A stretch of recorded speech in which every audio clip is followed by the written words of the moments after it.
Hey guys, MasakoX here. Now today we're going to do something a little bit different. Something that people have asked me for a very long time. What other anime do you watch? What's your top 10? Well, here we go. Now let's be honest, we all have our favourite anime. Some of which are great, some of which are okay, and others which are just pure garbage. At least in our own opinion. As a person that used to review anime on a regular basis, I have seen my fair share of anime over the years. I actually remember doing my first publicly stated top 10 list back in 2010 or something, and people berated me for that. I was not prepared. But hey, that's my opinion, and I very much want to hear yours, so do leave your top 10 down below in the comments. I think the last time I did a top 10 list was about 3 years ago, so I feel it's time to update it somewhat. So I present to you now my top 10 anime as of April 2017. There are anime out there that I haven't watched yet and so therefore couldn't assess, or there are shows that I haven't completed and so feel would be unfair to include them in the top 10. So this is my list, it's my opinion, but I want to hear what yours is. Again, leave a comment below. Number 10, Azumanga Daioh. Now, Azumanga Daioh is one of the first anime I really got into around the time when I started voice acting online about 2005. The story is, well, there really isn't much of a story. It's a bunch of high school girls going about their lives for the 3 years they are in high school. And it's based off a 4-panel comic, and honestly, that's what I love about it. It's just so charming, and it's so straightforward. There's no big overriding story arc, they're just going to school and enjoying each other's company. I suppose you could say the end point of them is them graduating from high school, and honestly, towards the end you kind of know that it's coming and you start to feel actually really sad because this is the end of your time with these girls and they're really endearing. And I haven't even mentioned the surreal humor in this show, and it can get pretty weird, and at the same time it can get pretty boring to some people, but you take it rough with the smooth. And it was the first stepping stone towards me enjoying slice of life anime a lot. Also, the underlying message about friendship and camaraderie is something that I can get behind. It's a really charming show filled with really interesting characters and a surprising amount of depth considering its weird and very brief origins. Number 9, Kempfer. Wait, Masako, what? But Kempfer's dumb and stupid. I know that this would be a contentious entry because Kempfer is pretty stupid and pretty vapid. The main character is a dullard and the plot is paper thin, but in this case, I don't give two hoots. I don't care that it's a Ranma clone with a really tenuous plot. It's basically space gods getting humans to fight their battles for them. Yeah, with scantily clad girls. They're all girls, did I mention that? But when you look at it for as long as I have, it's a show that is completely bonkers, filled with comedy and a surprising amount of charm. You're gonna hear that word a lot, it's something I really look for in a show. And yes, some of this humor is quite predictable, but again, two hoots, no give. Masako, why are you so endeared about this show? Well, I abridged it. Back in the years of 2009, around the time when I was editing Naruto Abridged. I wanted to give a crack at writing an abridged series. I found Kempfer, and then Taka Hada 101 from Team 4-Star found it too. We then decided to work on this together, so he provided some oversight on the script, and as well as some direction in terms of the comedy, but the majority of it was all down to me. The characters are pretty brain dead, and that actually lends itself to making a parody. Usually comedy anime are really hard to make even funnier, but in this case, it was a relative doddle. It's not the best anime out there by any means, not by a long shot, but to me, darn it, it's just really fun. It got my interest, and not because of the ladies that are in it. It made me smile, and I'll always watch it casually from time to time. I would just stick to the first season. The 2 OVAs that they made a couple of years later, yeah, they're no good. Number 8, Urusei Yatsura. People assume that Ranma or Inuyasha is the show that got Rumiko Takahashi on the map, but actually, it was this show back in 1981. As far as I know, this was Rumiko Takahashi's first story that was adapted into an anime, and I can understand why it got a lot of interest. It's one of the most significant anime releases to date, and when I saw it on VHS for the first time, I could sense that significance. It was palpable. At the time, I thought anime was a relatively new thing, but when I realized it went back decades to the 80s and then the 70s, that just blew my mind when I was like 14. At first I was put off by the fact it looked jankier than new anime, but once I actually got to watch the story, I didn't really care about that anymore. The story is simple enough. It's basically about a boy named Ataru who is then greeted by a demon girl named Lum and this demon race that come to try and take over the earth, but he ends up being betrothed to Lum.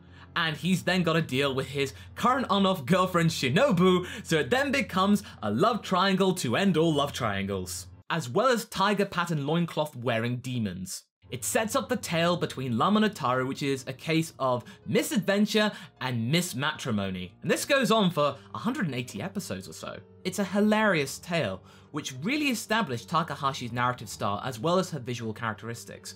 Her anime style is very simple, but you instantly know that it's hers. Its place in the history of modern anime is well deserved, and I cannot recommend this enough for anyone wanting to get into anime and figuring out what it's all about, and then being thoroughly confused but not caring. Number 7, Dragon Ball Z. Yeah, it kinda had to be here. And yes, I know that I just said that Naruto doesn't deserve to be in the top 10, but Dragon Ball does, but yeah, hey, it's my list, and I have a good explanation for this. I love this show, and I've seen it inside and out, as well as the original Dragon Ball, and of course Super. Yeah, GT. Yes, the old story, the Z version is really long and drained out, but damn it, I loved it. Akira Toriyama's Earth is a very small one, mostly containing north, south, east, west cities, but it's just chock-filled full of characters and stories and plot devices and all these kind of things that make a story a good story.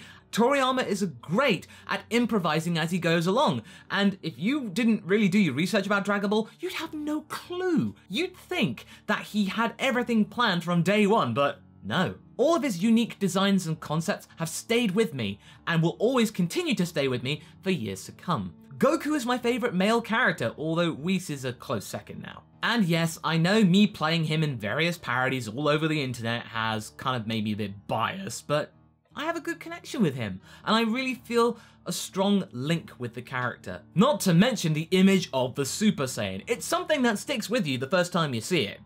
If you're really getting into Dragon Ball and then you're presented with a Super Saiyan, it's just like, whoa! I had no idea that this would happen. Yeah, as a kid, it leaves a mark. Dragon Ball will always be part of my life, and I cannot imagine my life without it. Granted, there are far more original anime out there these days, and ones that more deserve to be in the top 10, but to me, it just holds such a special place I cannot ignore it. In its defense though, it set the standards for many tropes that are present in modern day shonen anime. Number 6, and this is a tie, Outlaw Star and Cowboy Bebop. Outlaw Star is heaps of fun and full of adventure. Its story of two mechanics who then happen across a really state-of-the-art spaceship and then get themselves embroiled with a battle with space pirates who look really, really wacky and messed up is just a sight to behold. Yeah, pirates aren't original, but Zen Buddhist pirates with magical powers, they are. Gene Starwind is your typical run-of-the-mill badass hero, but whenever you see him on screen, you know that you're gonna get strapped in and you're in for a wild ride. Despite his lack of knowledge about espionage and tactics and how to deal with situations with diplomacy, somehow he's able to turn the situation around in his favor. That's the mark of a true protagonist, a James Bond for space. A guy who is practically invincible, able to talk himself out of any situation, and is a hit with the ladies. And look good doing all three. Every time I watch this show, I know I'm in for a good time. And then we have Cowboy Bebop. It, like Outlaw Star, is an adventure across space where the characters grow, adapt, and develop over the course of the 26 episodes. There's a lot of inner discovery too. It's very philosophical and really introspective. Outlaw Star is quirky, Cowboy Bebop is heavy. They both have a jazzy characteristic and style, which allows moments to be quite significant and deep, but at the same time, just let loose whenever they feel like it. Outlaw Star does that with crazy characters, and Cowboy Bebop does that with space jazz. Ooh, nice. I love both these shows, and because of their similarities, they deserve to share a spot on my top 10. They have the same basic plot, are made by the same studio, and came out at roughly the same time. They share a lot in common with one another. That, in my book, makes them sister anime, and to choose one over the other is just too hard, so yeah, they get to share a spot. Moving on. Number 5, The Melancholy of Haruhi Suzumiya. Man, this show, man, just so beautiful. Wow. And to think that Kyoto Animation at the time was just a really small animation studio and Haruhi Suzumiya was being premiered on a small cable network. Oh, how times have changed. To some, Haruhi Suzumiya may be one of the most grating and irritating characters out there, belittling all her friends just so she can get what she wants on the premise that she is basically God. Haruhi is one of those characters that, despite her brash and shocking personality, you can't help but feel intrigued about her. Her place in the show is established early on and it kind of makes your head spin, but it also has a noteworthy subtext about it. It's about how we all consider ourselves to be at the center of the universe, and it's just going round us, bending to our will. At least when we are children. As we grow up through education and upbringing, we begin to understand that there's a lot more to Earth than just us. We are part of a great machine, and we should all work together to provide harmony and balance. Haruhi kinda missed those meetings, and to have that not ingrained in her mind, and therefore actually being able to make herself God, and if she's displeased then the world's destroyed, and this is not the first time this has happened, is just... whoa. The world around us is tied to her happiness, so as long as she's having fun and enjoying herself, and so do the other characters by proxy, then everything is fine. You would think that Kyon, being the boring and bland guy that he is, would really grate on Haruhi, but no. She finds him fascinating. He intrigues her, and their dynamic is really compelling. This show was one of the first series I watched on a weekly basis, and this was all before the big hype started. So I could be all hipster-like saying, oh yeah man, I liked Haruhi Suzumiya before it was cool. I felt like part of a small club that was part of a giant ride as the show became intensely popular over the next 4 years. It's a game changer of a show, and especially for its animation studio. Good job on you, KyoAni. Now stop making me cry. Number 4, Mysterious Girlfriend X. Okay, I'll get this out of the way right now. There is saliva swapping in this show. If you're grossed out about that, then I don't care, because I love this show. Now we got that out of the way, I'll explain why Mysterious Girlfriend X is one of the best shows that I have ever seen, especially in the 2010s. It's one of the most endearing, thoughtful, adorable, and touching series that I have ever witnessed. It's all about a, you guessed it, mysterious girl named Urabe, who transfers into a school where our main character, Tsubaki, currently resides, as well as all of his friends. She immediately makes an impact with Tsubaki, and she actually begins to establish an emotional connection with him. And what draws this connection is saliva. And the first time that Tsubaki tastes Urabe's saliva, which I will admit is kinda creepy, but at the same time really well done, is a turning point in the story. We share saliva when we're kissing, so what's wrong with doing it with our finger, so long as you've washed your hands? It may be less direct than kissing, but in this show, it's far more meaningful. Urabe believes that saliva contains emotions as well as ideas about the vitality of that person, and so therefore, by sharing it, each person can get a good read of the other. To the uninitiated, it may just seem really gross and disgusting, but when you just take a step back and look at it from a different point of view, it's actually quite philosophical. Also, instead of going through the 12-episode cat and mouse game of will they, won't they, oh teenage angst in my relationship, oh I've seen that many times, thrown out of the window. They admit that they kind of like each other in the first episode, and the entire story is about them building up that relationship. We witness how the couple grows and how they warm to each other. It's a tale of teenage romance which is really unconventional, and because it is, it makes it all the more unique. Now the presentation may be a little more basic than the series that I've talked about, as well as the shows that you may have watched, but to me, that kind of makes things a lot more simple. It just gets out of the way. It presents a story, and no fluff, no distractions, it's just there. Enjoy it. But that's not to say the show doesn't get beautiful or artistic. There are many points in this series, but for the most part, it's pretty straightforward. It's a show that I love to bits, and it's the first anime that I bought on Blu-ray, and I was prepared to whack out $50 for this series because hey, I don't give a damn. I need this show in my life. I just wish people could just get over the initial idea of spit swapping and thinking it's gross. Just watch this series, you will not be disappointed. If you're tired of teenage angst in your anime, give this show a watch. You will not regret it. Number 3, Knights of Sidonia. This is what Attack on Titan should have been. Knights of Sidonia gets the supernatural threat which risks the last remaining bits of humanity as well as adding the bleakness of space as a backdrop. It had been years since I'd seen an anime that got me so invested on the premise right from the first episode, especially a story with giant robots. If you've got that, then okay, consider me sold. I think what really endeared me to the show is that it was a big gamble. This is an anime done in 3D cell shading. And yeah, Berserk has not had a great time when it's done 3D cell shading, but Polygon Pictures knows what it's doing. And Berserk wasn't made by them, so you can just disregard that. And that style of animation lends itself to the original creator of Knights of Sidonia, Tsutomu Nihei. His style is quite simple, and it kind of works in 3D. And I think what helps especially is that these days in anime, mechs are drawn in 3D space, so quite a lot of the time, especially in the action scenes, you don't really notice that the characters are in 3D. And it also helps that the characters are pretty fantastic. Simple but elegantly presented. Not to mention that there are so many plot twists in the second half of the show. What you think is going to happen ends up not happening, and it just throws your head into a spin, and it keeps you guessing throughout the entire show. The soundtrack is amazing, the atmosphere is tense, everything about it is just so polished. The enemy is genuinely frightening. It's just a bunch of space blobs that combine to make them even bigger space blobs, which can kill people instantly. And it has tentacles and all that thing. It's something that you really don't know what it is, and that makes things all the more unnerving. This mastery of plot and occasion is something really to herald for the modern day of anime, as well as the future of anime going forward.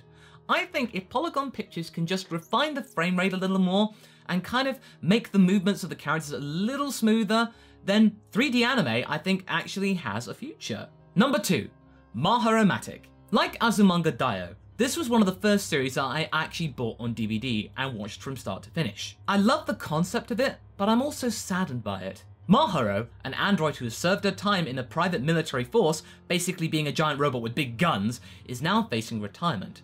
If she doesn't decommission herself, she will be made inoperable in 37 days. But if she takes out most of her weaponry and then becomes a civilian grade model, then she can last a whole year.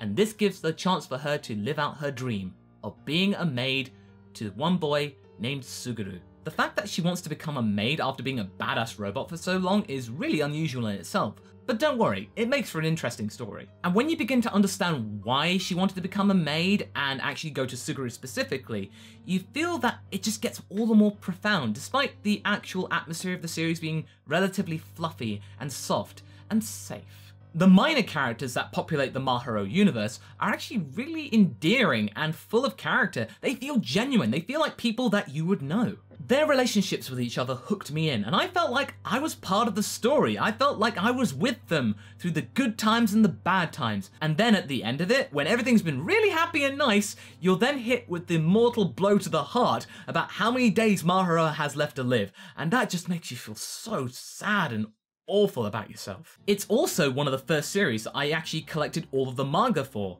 Yeah, it's only 8 volumes, but you know, I completed it. Read it from cover to cover. And what made that even more enjoyable is the art style of Bodhidharma, the guy who actually drew the manga as well as provided inspiration for the anime.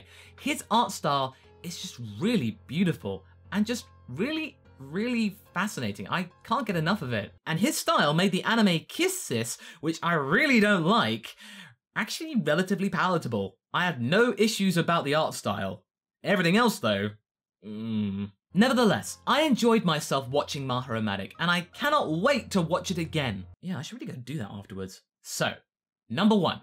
This series is something that has stuck by me since I started watching anime properly, and I believe that this is a show that will be impossible to shift from the top spot. And that show is Martian Successor Nadesco. I was actually recommended this show by my brother. It's one of the few shows that he and I actually shared a connection with. And I don't know, I guess that kind of just makes that all the more endearing to me. Its ideas and characters kept me hooked for hours. I remember many sessions watching 9-10 episodes at once. I get through the entire series of 26 episodes in a little under 2 days. And I've gone to rewatch that series a total of 6 times. I never do that with any other show. What Nadesco is, in essence, is a satirical spin on the mecha genre, which was really struggling in the mid-1990s. Around that time, mecha anime had become kind of stale and repetitive. It needed some new life injected into it. So, what better way to do it than to just take the piss out of it. Nadesico answered the call for a satirical mecha anime so well that it became a really good anime in its own right, with some really serious undertones. It also asserted with me that I am a fan of mid-90s Japanese music. There are so many keyboards and brass and every time I hear some Japanese music from the mid-90s, I fall in love with it. The anime itself is a gem.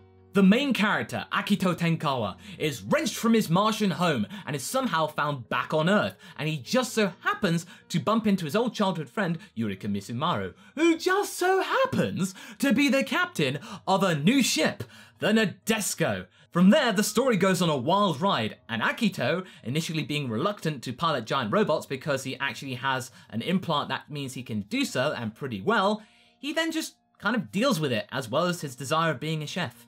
He kind of multitasks. He doesn't hide from his abilities, unlike a certain other giant robot pilot from that same time period. And then the supporting characters, oh boy. They're all unique and they actually offer something to the story. They all have their place in the crew and get a chance to shine. Most of them get their own episode that's just focused on them. There is then a plot twist halfway through the series, which kind of turns the concept of the story on its head. What you thought was the enemy is actually something else, and it kind of just makes you think, wow, should we really be fighting this? We should be just trying to connect with them, and why have we been told all these lies? You'll begin to understand if you watch this series that there is a lot of deceit. That's one of the themes. This plot twist then changes the crew of the Nadesico from a bunch of ragtag civilians into a really strong and dependable part of Earth's forces. Then we get my favorite character of all time, Ruri Hoshino, the ship's operator. When I first saw her in the show, her stoic personality as well as her deadpan sense of humor got me in stitches every single time. Every time she would interact with a character, she brings something to the table, and something truly profound and actually kind of adorable. Her place in the crew is a little odd, considering that she's only about 12 or 13, and yet she's able to operate the ship. But when you really get into her backstory, it's actually kind of tragic. But as a result of it though, her wisdom and logic is something that the crew of the Nadesico truly rely on. And of course, the subplot about Yurika and Akito reacquainting themselves with one another is something full of comedy and a lot of heart too, but it cannot compare to the likes of Ruri, but it's certainly worth noting. It's that what makes Nadesico, for me, my favourite anime show ever. Seriously, I will recommend this show until the day I die and until it makes your ears bleed. So there we go, my top 10 anime for you. Granted, I've not seen much anime in the last year and I really should get back on that, but I still have a Crunchyroll subscription, so who knows what anime shows I'll watch in 2017. But anyway, I hope you enjoyed this little retrospective about my favourite anime shows, and I'd like to hear what your favourite anime shows are in the comments below, so get on with your top 10 as well as what you think about my top 10. I'd very much like to know. But anyway, until the next one, be sure to like and subscribe. Catch you later.